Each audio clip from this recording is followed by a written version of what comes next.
अच्छा, किसी भी सब्जेक्ट में थेरीज बहुत इंपॉर्टेंट होती है। थ्योरी वाला जो टॉपिक है वो बहुत इंपॉर्टेंट होता है। और ये थोड़ा सा जो है वो इम्पोर्टेंट तो है ही, लेकिन थोड़ा सा हल्का सा ड्राई है। ठीक है, तो मैं कोशिश करूंगी कि आपको आसान तरीके से समझाऊं। आपने जो है हर सूरत इसको आज के आज ही कंप्लीट करना है। अगर आज आप नहीं करेंगे ना तो कल को आपको समझ नहीं आएगी। चीजें जो है वो कुछ हो सकता है कि आपको उलझी हुई लगे। आपको समझना है, आपने इसको पढ़ना है। जब आप नोट्स बनाने लगे तो आपने क्या करना है कि वो चीज जो आपको समझना है वो आपने साइड पे नोट कर लेनी है।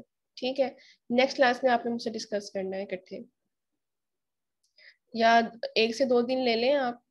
ठीक है, और आप ग्रुप में मुझसे सवाल पूछ सकते हैं, लेकिन ग्रुप में पूछना, आपने पर्सनल मैसेज नहीं करना मुझे। तो major theories and theoretical perspective in sociology आज हमने पढ़ना है। This is one of the most important questions in sociology, क्योंकि थेरीज है। किसी भी सब्जेक्ट में थेरीज इंपॉर्टेंट होती हैं और इनमें इसमें से पेपर में सवाल आता ही आता है। एक तो इंट्रोडक्शन इंपॉर्टेंट होता है, ठीक, क्योंकि वो ये चैप्टर नंबर 1 में पढ़ाया जाता है इंट्रोडक्शन, और उसकी जो बेसिक इंफॉर्मेशन होती है। और जो लेकिन थेरीज जो है, थेरीज और जो बेसिक इंट्रोडक्शन है ये इंपॉर्टेंट है। जो basic major theories of perspective in sociology है। अच्छा, थ्योरीज किसे कहते हैं? थ्योरीज होती हैं कि अगर हमने किसी भी माशरे, क्योंकि हम सोशियोलॉजी पढ़ने लगे हैं, किसी भी माशरे को हमने अंडरस्टैंड करना है, तो हमने उसको अंडरस्टैंड करने के लिए सबसे पहले हमने उसे स्टडी करना जरूरी है। उसको हाइपोथेसिस देना जरूरी है। अगर मैं कहूँ कि पाकिस्तान के किसी अंडर डेवलप्ड एरिया की अगर हम बात कर लें, लेट से बलूचिस्तान का कोई कोई एरिया ले लेते हैं, या अंडर डेवलप्ड प्रोविंस की बात कर लें, तो Balochistan is most under developed province of Pakistan. ठीक है, वहाँ पे ना तो एजुकेशनल सिस्टम अच्छा है, ना वहाँ पे इंडस्ट्रियल सिस्टम अच्छा है, ना वहाँ पे अम, जो आपकी इंफ्रास्ट्रक्चर है, इंफ्रास्ट्रक्चर किसे कहते हैं, बिल्डिंग्स रोड्स वगैरह को इंफ्रास्ट्रक्चर कहते हैं, वो अच्छा है। तो हमने उसको इस चीज को स्टडी करने के लिए क्या करेंगे, हम वहाँ के फैक्ट्स एंड फिगर जानेंगे। म्यूट माइक ने म्यूट कर ले, ये मैं लास्ट टाइम बता रही हूँ, और जिसका अब मुझे माइक खुला हुआ नजर आया मैं उसे क्लास से निकाल दूंगी। मलिक खलील, आपका माइक ऑन है।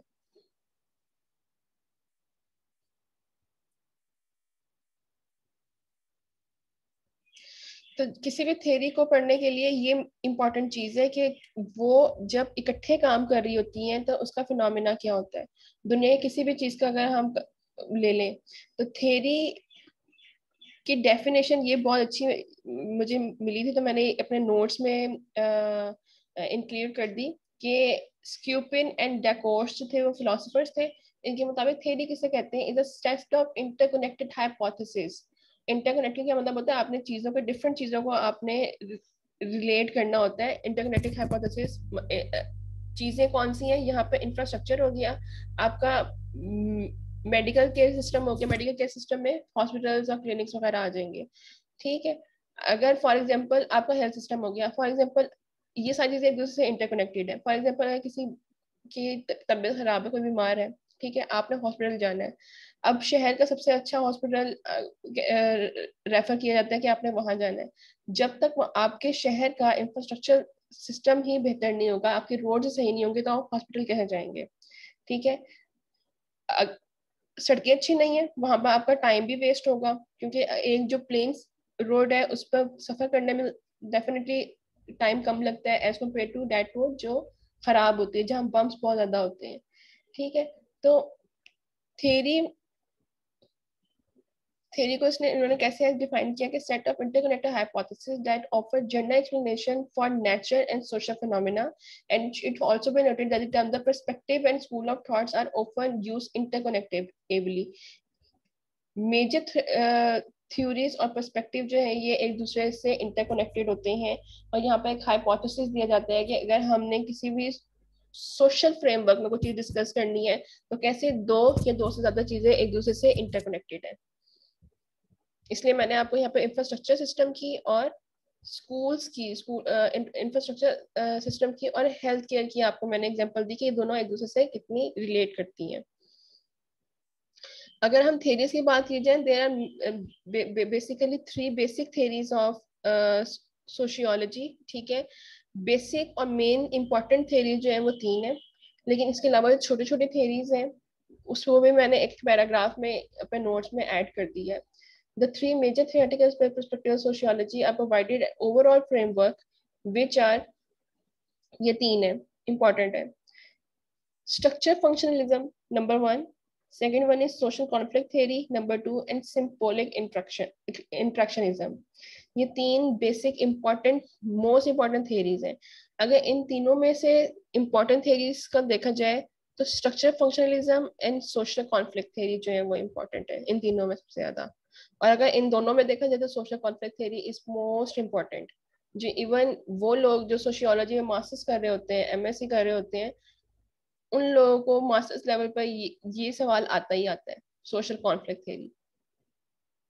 अच्छा, अब इन थ्योरीज को याद करने का तरीका क्या है? आप लोगों ने रट्टा नहीं लगाना, ठीक है। आपने क्या करना है, सबसे पहले नंबर 1 पर जो थ्योरी आ जाती है, that is the structure functional theory. आपने इसके नाम को अंडरस्टैंड करने की कोशिश करना है। स्ट्रक्चर और फंक्शन कैसे एक दूसरे से इंटर कनेक्टेड हैं, इस थ्योरी में हमने ये पढ़ना है, दैट्स इट। आप एक इदारे में पढ़ रहे हैं, ठीक है, वहां का जब तक स्ट्रक्चर ही अच्छा नहीं होगा तो आप जो स्टूडेंट्स हैं वो फंक्शन कैसे करेंगे? वहां पता ही नहीं कि एग्जाम्स होने हैं कि नहीं होने, आप लोग एग्जाम्स कैसे देंगे, आप लोग फंक्शन कैसे करेंगे? तो ये दो चीजें जो है वो एक दूसरे से इंटरकनेक्टेड है। दूसरा नंबर, हम अगर हम पढ़े सोशल कॉन्फ्लिक्ट थ्योरी, नाम से जाहिर है एक सोसाइटी है, ठीक है, वहां पर जो इंडिविजुअल्स हैं उनकी आपस में कॉन्फ्लिक्ट्स हैं, इस थ्योरी में हमने वो पढ़ना है। अगर हम बड़े लेवल में बात करें किसी सोसाइटी की, तो वहां पे हम इंस्टीट्यूट्स को कंसीडर करते हैं, ना कि जनरल मैसेज को, ठीक है।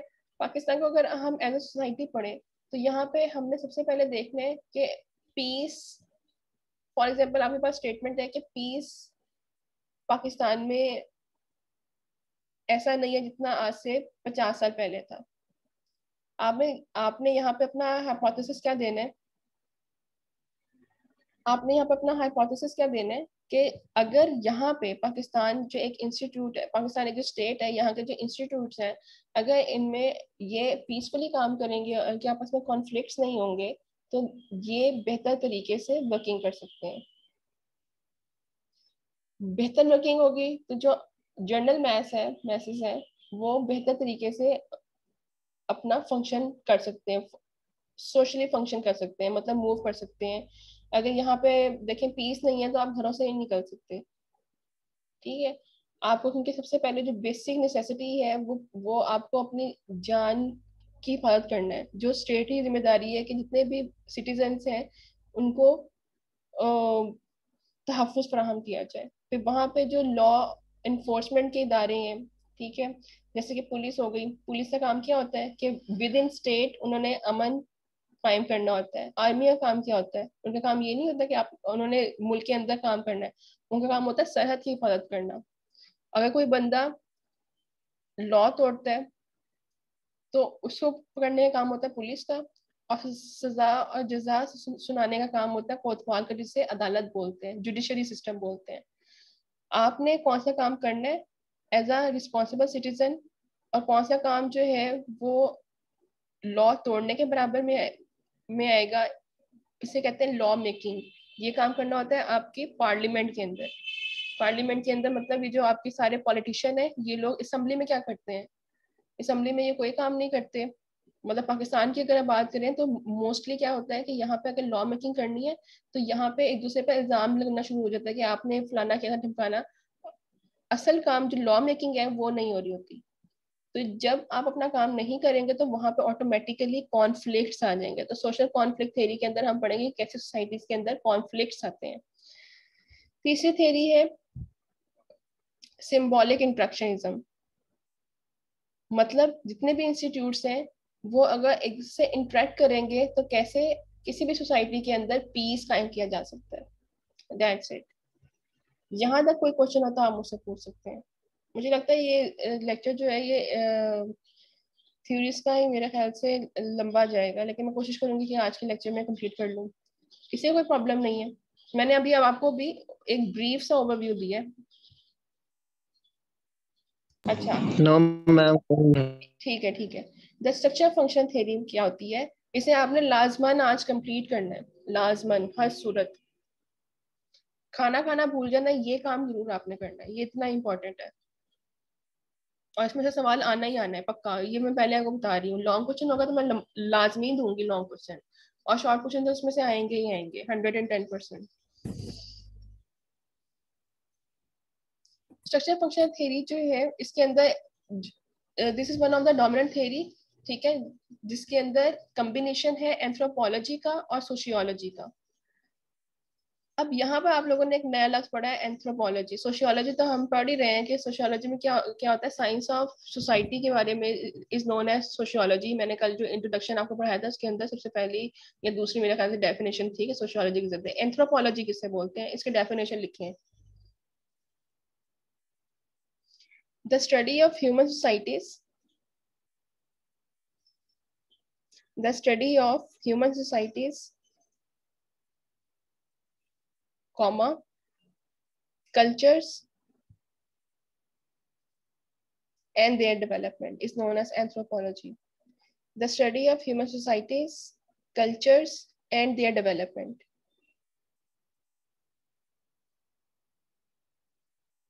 The study of human societies, cultures, and their development is known as anthropology. तो एंथ्रोपोलॉजी जो स्ट्रक्चर फंक्शन थ्योरी है, ये कॉम्बिनेशन है एंथ्रोपोलॉजी और सोशियोलॉजी का। और समटाइम्स इन दोनों की जो कॉम्बिनेशन होता है उसको फंक्शनलिज्म भी बोलते हैं, जैसे कि नाम से जाहिर हो रहा है, स्ट्रक्चरल फंक्शनलिस्ट थ्योरी। ये थ्योरी, अब ये इसकी क्रक्स लाइन है, इतना जो है ना, ये क्रक्स लाइन है। This theory tries to explain how the relationship among the parts of society are created, कि एक सोसाइटी है, उस सोसाइटी के अंदर जितने भी इंडिविजुअल्स हैं उनका रिलेशनशिप कैसे क्रिएट होता है, and how these parts are function, और वो फंक्शन कैसे करते हैं। आपकी फैमिली है, आपकी फैमिली में आपके घर में जो कोई काम होगा वो एक दूसरे की रिलेशनशिप के बगैर और फंक्शन के बगैर नहीं हो सकता। हम लोगों ने अपने घर में काम बांटे हुए होते हैं। वालिद ने क्या करना है, घर से बाहर जाना है, कमाना है और पैसा लेके आना है, क्योंकि पैसे के बगैर तो हम कोई काम ही नहीं कर सकते। वालदा का काम किया है कि हाउस चोर्स को उन्होंने मॉनिटर करना है। इसमें हाउस चोर्स में काफी सारे काम आते हैं, खाना पकाना है, ठीक है, और घर के जो अफराद हैं उनका ख्याल रखना है, वालदा का काम होता है। बच्चों का काम, आपका फंक्शन किया है कि आपने सिर्फ पढ़ना है और अच्छे ग्रेड्स लेके आने हैं, ताकि आप कल को जो है वो बेहतर जगहों पे काम कर सकें और अपनी जिंदगी गुजार सकें। दिस इज रियलिटी, ठीक है। तो अगर हम वालिद, अगर आपके वालिद साहब ये कहें आके कि भाई मैंने तो बाहर जाना ही नहीं है और मैंने काम ही नहीं करना, तो घर का निजाम ही दरम भरम हो जाएगा। तो यहाँ पे मैं एक एग्जांपल दे रही हूँ कि किसी भी सोसाइटी में रिलेशनशिप आपस में चीजों का क्या होता है, हमने इस चीज को स्टडी करना होता है। स्ट्रक्चरल फंक्शन थ्योरी जो है, इसकी इसकी एक और जो इसकी ब्रीफ सा या क्रक्स लाइन जो है वो आप लिख लें। ये सारा कुछ तो आपने लिखना ही लिखना है, लेकिन जो इसकी डेफिनेशन है ना, एग्जैक्ट डेफिनेशन विद एग्जांपल, वो मैं आपको लिखवाने लगी हूँ, जिससे आपको स्ट्रक्चरल फंक्शन थ्योरी की और बेहतर तरीके से समझ आ जाएगी। लिखिए हेडिंग पे structural function theory.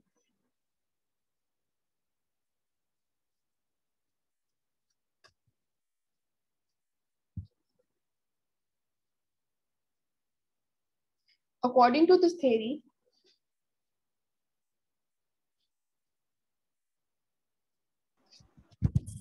according to this theory, each of the institutions,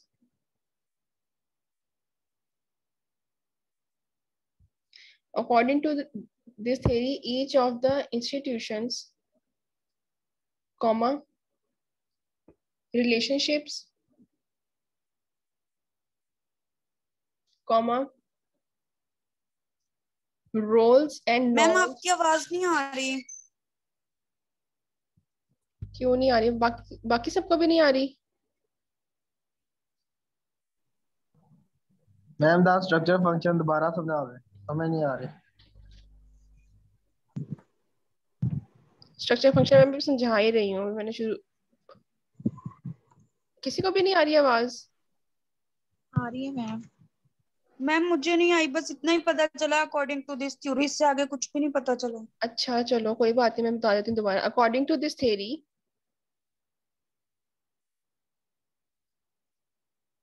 according to this theory, each of the institutions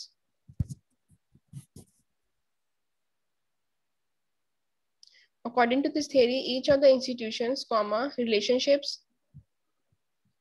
comma, roles and norms, roles and norms, norm किसे कहते हैं? जो ऑलरेडी आपकी नॉर्मेलिटी होती है सोसाइटी के अंदर। जैसे हमारी सोसाइटी में एक नॉर्म है कि हमने बड़ों की इज्जत करनी है, दिस इज नॉर्मेलिटी है। अगर आप नहीं करेंगे तो आप अगेंस्ट द नॉर्म जा रहे होंगे। या मर्द का काम होता है कमाना, ठीक है, मर्द का काम होता है कमाना, अगर वो नहीं कहेगा, वो नहीं चाहेगा तो वो अगेंस्ट द नॉर्मेलिटी काम कर रहा है। Roles and norms that together constitute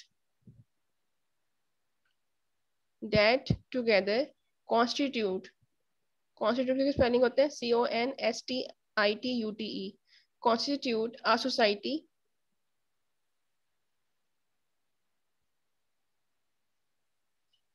constitute a society, serves as purpose। दोबारा रिपीट करिए। according to which each of the institutions, relationships, roles and norms that together constitute a society serves as purpose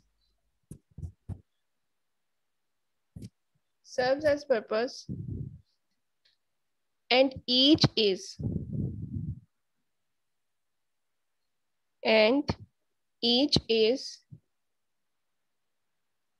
indispensable। Spelling लिखे indispensable के, INDISPENSABLE,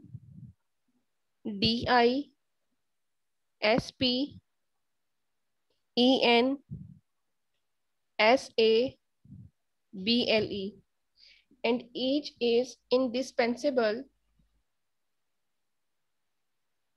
indispensable का मतलब होता है absolutely necessary। ये साथ अगर आपको आपके नया लफ्ज है तो ये आप इसका मतलब भी लिख लें। absolutely necessary इसका मतलब होता है। and each is indispensable for continued for the existence of continued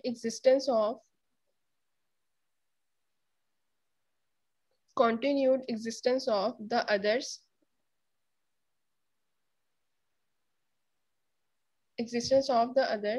and society as a whole,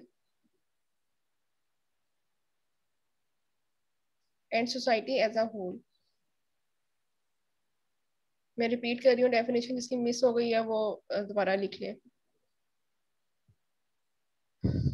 according to which each of the institutions, relationships, roles and norms that together constitute a society serves as purpose, and each is indispensable for the continued existence of the others and society as a whole। For example, अब नीचे आपने heading देनी है example की, मैं इसका मतलब भी समझा रही हूँ आपको, आपने परेशान नहीं होना। For example,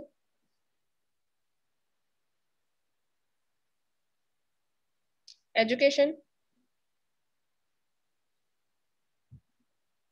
comma, health care. Health care में ये सारा मेडिकल सिस्टम आ जाता है, hospitals, doctors, nurses, paramedical staff, dispensaries, personal या private clinic etcetera. Health care, family, legal system में जुडिशरी आ जाएगी और कानून नाफिज करने के इदारे आ जाएंगे। कौन कौन से होते हैं? पुलिस है, फौज है, आपका साइबर क्राइम का इदारा है जो FIA वाले का होता है लीगल सिस्टम में, लॉयर्स काम कर रहे होते हैं, legal system, economy and religion.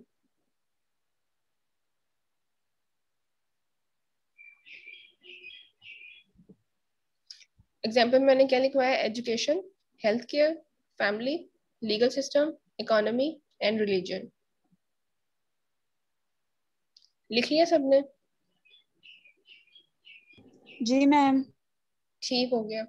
अच्छा, अब डेफिनेशन क्या है कि हमने उन इदारों को, each of the institute, relationships and roles and norms that together constitute a society.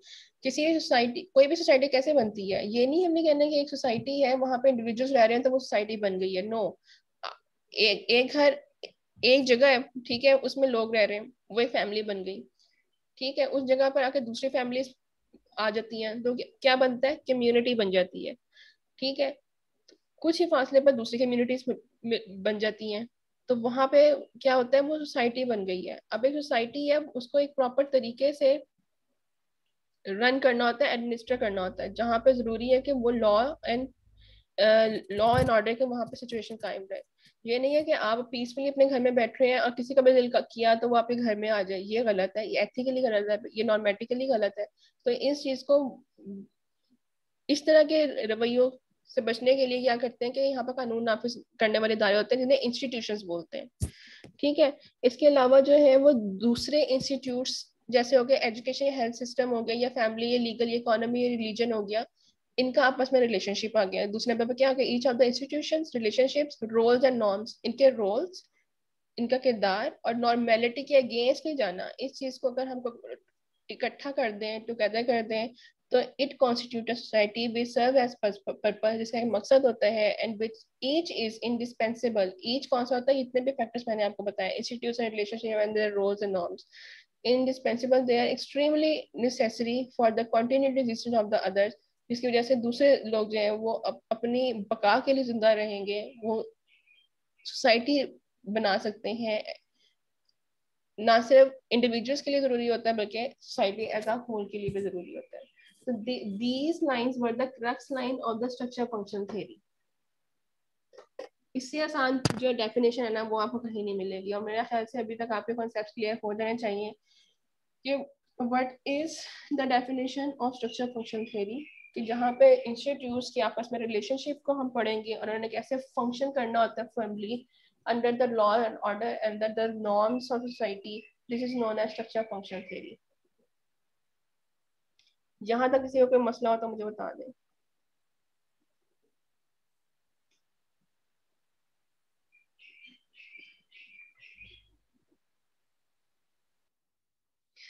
जितना भी मैंने सारा बोला है ये सारा इसके अंदर लिखा हुआ है, ठीक है, ये आपने रीड कर लेना है। इसके बाद आता है social conflict theory. Social conflict theory में, अच्छा, social conflict theory is also known as Marxism. ये आपको इम्पोर्टेंट एमसीक्यू आना है, एक नंबर पक्के करें अपने आप यहाँ से कि what is another name of social conflict theory. आपने कहना है मार्क्सिज्म। अब अगर आपसे आपके ध्यान में सवाल आया होगा कि व्हाट इज मार्क्सिज्म, तो जिस बंदे ने ये थ्योरी जो है वो ड्राइव की थी उसका नाम था कार्ल मार्क्स। ठीक है, इसके जो सरनेम था उससे मार्क्स से मार्क्सिज्म बना दिया गया सोशल कॉन्फ्लिक्ट थ्योरी। इसने कहा था कि सोसाइटी जो भी होती है उसमें कॉन्फ्लिक्ट्स कैसे होते हैं और इसको हम कैसे उस पर फोकस करके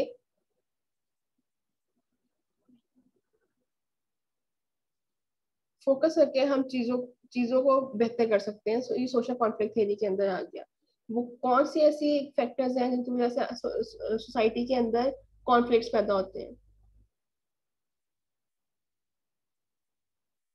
इसने ज्यादातर मॉडर्न सोशियोलॉजी के ऊपर काम किया था कि जो हमारी मॉडर्न सोसाइटीज हैं इसके अंदर कैसे हमारे कॉन्फ्लिक्ट्स बन रहे हैं। जैसे जैसे हम मॉडर्निज्म की तरफ जा रहे हैं यहाँ पे साइकोलॉजिकल प्रॉब्लम ज्यादा बढ़ रहे हैं क्योंकि यहाँ पे कंपटीशन हमारी सोसाइटी ज्यादा बढ़ गया है।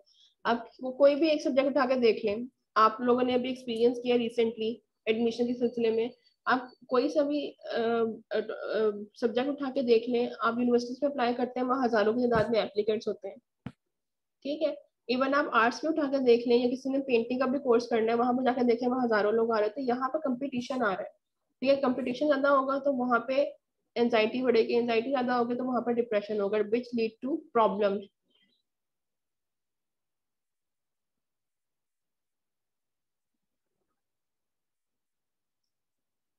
ये इसकी इंपॉर्टेंट लाइन है। This theory is useful to in explaining how the dominant group use their power to exploit the less powerful groups in society. Exploitation का मतलब क्या होता है, यहाँ पे एक टर्म यूज हुई है एक्सप्लॉइटेशन। एक्सप्लॉइटेशन का मतलब होता है अपने इख्तियारात को इस्तेमाल करना मैक्सिमम पॉसिबल तरीके से। अब एक्सप्लॉइटेशन पॉजिटिव मीनिंग में भी आ सकती है और नेगेटिव मीनिंग में भी, लेकिन ज्यादातर नेगेटिव मीनिंग में इस्तेमाल किया जाता है कि हमने अपने अख्तियारात का नाजायज तरीके से कैसे इस्तेमाल करना है। यहाँ पे बेस्ट एग्जांपल आ जाती है पॉलिटिशियंस की। पॉलिटिशियंस का काम क्या होता है, असेंबली में बैठना, ठीक है। असेंबली में क्या काम करना होता है, उन्होंने लॉ मेकिंग करनी होती है। लॉ मेकिंग किस लिए करनी होती है, जनरल मैसेज के लिए करनी होती है, क्योंकि वो मैंडेट लेके बैठे होते हैं। मैंडेट किसे कहते हैं, वोट को। इलेक्शन हुए, अवाम ने क्या कहा कि ये जो है सबसे ट्रस्टवर्दी लोग हैं, हम समझते हैं कि ये हमारे लॉज बनाएंगे और हमारे मुल्क को जो है ना वो आगे लेके जाएंगे, इसलिए हम उनको वोट देते हैं। अब ये लोग जो है वो सिलेक्ट होने के बाद असेंबली में जाके बैठते हैं। अब इन्होंने देखा कि गाड़ियां आगे पीछे पैसा है, तो उन्होंने क्या किया, अपने जो इख्तियारात है इसका गलत इस्तेमाल करना शुरू कर दिया। कि एक डिपार्टमेंट है वहां पे डायरेक्टर, डिप्टी डायरेक्टर और जो बड़े बड़े होते हैं वहां पे अपने भांजे भतीजियां या अपनी फैमिली को लाके बिठा दिया। This is exploitation of your power, of your resources. यहाँ पे डोमिनेंट ग्रुप हो गया पॉलिटिशियंस का, और जो लेस पावरफुल ग्रुप हो गया वो हमारा गरीब तबका आ गया। कि उन्होंने हमें एक्सप्लॉइट किया है, हमें धोखा देके, हमसे झूठ बोल के कि आप हमें इलेक्ट करें और हम आपके लिए काम करेंगे। तो सोशल कॉन्फ्लिक्ट थ्योरी बेसिकली बात करती है कि कैसे डोमिनेंट ग्रुप जो है वो एक्सप्लॉइटेशन करते हैं, they use exploitation of power over the less powerful group of society, जिसके नतीजे में जो हमारे कॉन्फ्लिक्ट्स बनते हैं, ठीक है। इसमें की concept develop in this perspective include, जो की पर्सपेक्टिव है दैट इज कॉन्फ्लिक्ट, तजाद हुआ, कॉम्प्लीमेंटेशन, स्ट्रगल हुई, power inequality, exploitation of resources, ये सारे जो हैं वो इसके अंदर आ जाती हैं। अब इसके ऊपर क्रिटिसिज्म, सोशल कॉन्फ्लिक्ट थ्योरी के अंदर क्रिटिसिज्म क्या आया। अच्छा, मैंने आपको बताया था कि सोशल कॉन्फ्लिक्ट थ्योरी जो है इन सब थ्योरीज में सबसे इम्पोर्टेंट है। तो आपको ये अलग से सवाल भी आ सकता है कि what are the main criticism over the social conflict theory. ये आपको शॉर्ट क्वेश्चन में आ सकता है, ठीक है। आपने इसके अंदर पॉइंट्स में लिखना है, ये जो लास्ट के 3 to 4 लाइंस है ना, इसमें ही कॉन्फ्लिक्ट्स आ जाते हैं। तो आपने इनको पॉइंट्स, इनकेस आपको शॉर्ट क्वेश्चन में ये सवाल आता है कि what are the criticism over social conflict theory, तो आपने क्या करना है, आपने इनको पॉइंट्स में लिख देना। ये लास्ट 3-4 लाइन है, आज आप नोट्स बनाएंगे तो आपने ये जरूर अलग से लिखने हैं। जी हाँ, अटेंडेंस ले लें इनकी, क्लास किसी पर भी खत्म हो जाएगी और जहां से खत्म होगी वहां से फिर हम नेक्स्ट क्लास में कंटिन्यू करेंगे।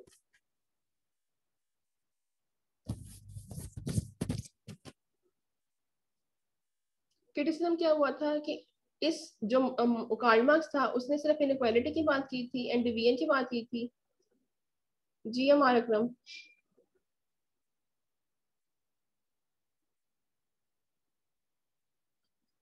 इनइक्वालिटी की बात की थी इसने, लेकिन इसने निग्लेक्ट कर दिया था कि कैसे कैसे वैल्यूज को हम शेयर करते हैं सोसाइटी में, और इंटरडिपेंडेंस जो होती है वो उसने कहा था कि सिर्फ ये नहीं है कि सिर्फ एक सोसाइटी के अंदर डिवीजन ऑफ पावर।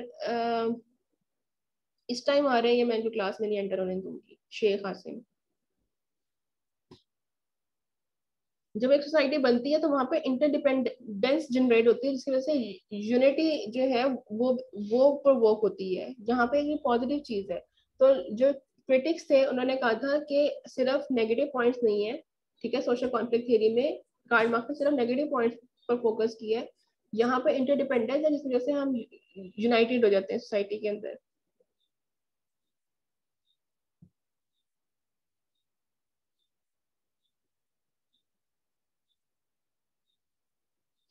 इसके अलावा इसने जो है वो निगलेक्ट किया था जो माइक्रो लेवल सोशल रियलिटीज हैं, ठीक है। माइक्रो, एक होता है मैक्रो लेवल MACRO और एक होता है micro level MICRO। Micro level होता है जो छोटे पैमाने पर जो प्रॉब्लम्स होती हैं, या कोई भी चीज होती है। अब जिस तरह आप बीबीए के लोग हैं, यहाँ पे इकोनॉमिक्स आप पढ़ते होंगे, वो हो सकता है, मुझे इसके बारे में नहीं आइडिया है, लेकिन वहाँ पे माइक्रो इकोनॉमिक्स और मैक्रो इकोनॉमिक्स दो अलग अलग इंपॉर्टेंट सब्जेक्ट्स हैं, ठीक है, इकोनॉमी के।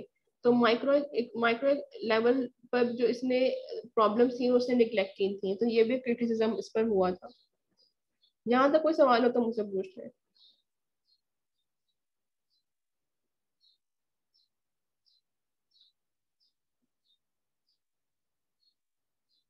आवाज आ रही है? कोई तो बोल लिया करे। जी मैम, जी आ रही बात आपकी। यहाँ तक किसी को कोई प्रॉब्लम हो तो मुझे बताएं।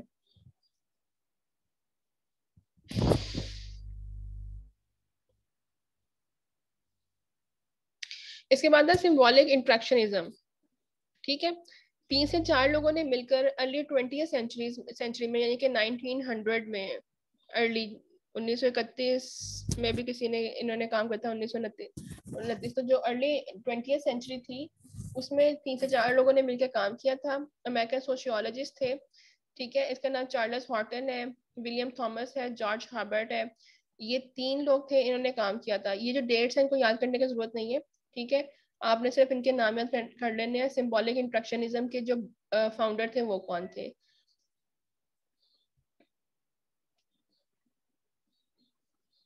ये इसकी क्रक्स लाइन है। क्रक्स लाइन का मतलब क्या होता है? जहां पे इसका निचोड़ होता है। This perspective views symbols as the basis of social life. इन्होंने कहा है कि यहाँ ये जो थ्योरी है, सिंबॉलिक इंट्रक्शनिज्म है ना, सिंबॉलिक का मतलब क्या होता है?